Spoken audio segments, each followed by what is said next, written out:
In today's video, we're going to be doing black and white beauty photography on the Hasselblad 501.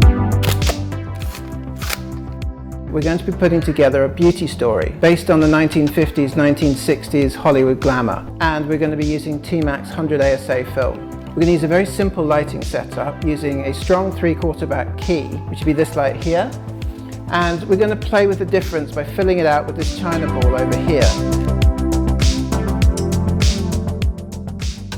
First of all, I want to bring back the skin the way they used to do in the Studio Lumiere in Paris, and bring as well the big technique the way you used to do. Strong eyes, strong eyebrows, like Marlene Dietrich. And the idea was bring back the glamour straight away. When you see, you understand. We're not only going to be using the Hasselblad. When we shot with these all the time, we would have a Polaroid back and we'd shoot Polaroids. With that, we could see what our lighting was doing and we could work towards our final images. Polaroid these days is incredibly expensive, especially the stuff that I like to use. So I'm going to be using the digital camera to work our way through to find the image that we want before we commit it to film. This is the first time I've used this camera in nearly 20 years. Growing up, my father was a photographer and the 500 was his workhorse. And I was 12 years old before I was even allowed to touch it. And that was only because if I learnt to load it, I'd make a cheap assistant. I assisted all through my teens and my early 20s, loading these, Mamayas, large format cameras for all sorts of different photographers. But eventually digital took over, and I did my last shoot on one of these cameras in around 2003. I only developed the films from that shoot a year ago after starting this channel, and I sold the original Hasselblad in around 2010 and regretted it ever since. So when Jamie asked me what I wanted for my 40th birthday, I asked for my old camera back. And this shoot wasn't that dissimilar to the last time I used the camera.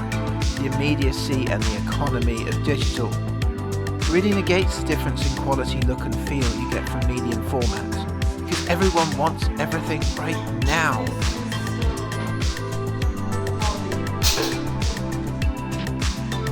Can I use this camera? Yeah, damn it, you dickhead.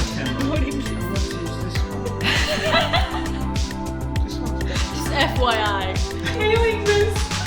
It's on the brush and Apparently we're pranksters.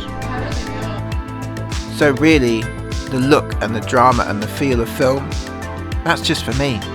But the point of this channel was to reclaim some of the magic I felt in the beginning. And for that, this camera is more of a mechanical comfort blanket.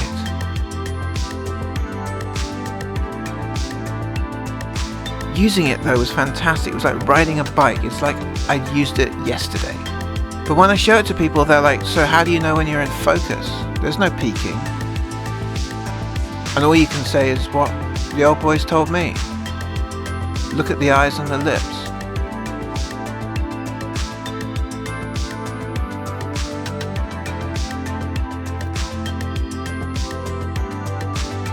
Change the lighting slightly, but generally we're doing the same thing. We've got a softbox with a grid on it to give a sort of harsh 3/4 key light, and then we're filling it out with another flash gun with a china ball on it, just to give us a little bit more control over the shadows.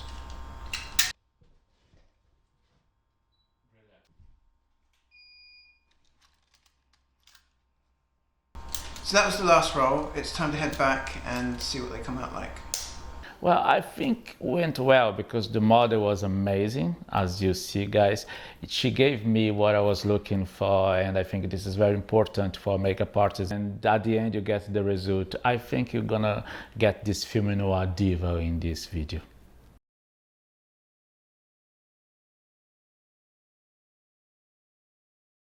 So if you like this video, like, share, subscribe, hit the bell icon. You can head over to Darkroom Tech and buy prints. You can buy film from the Amazon wish list, or you could just watch the next video in the list. So until the next one, happy shooting.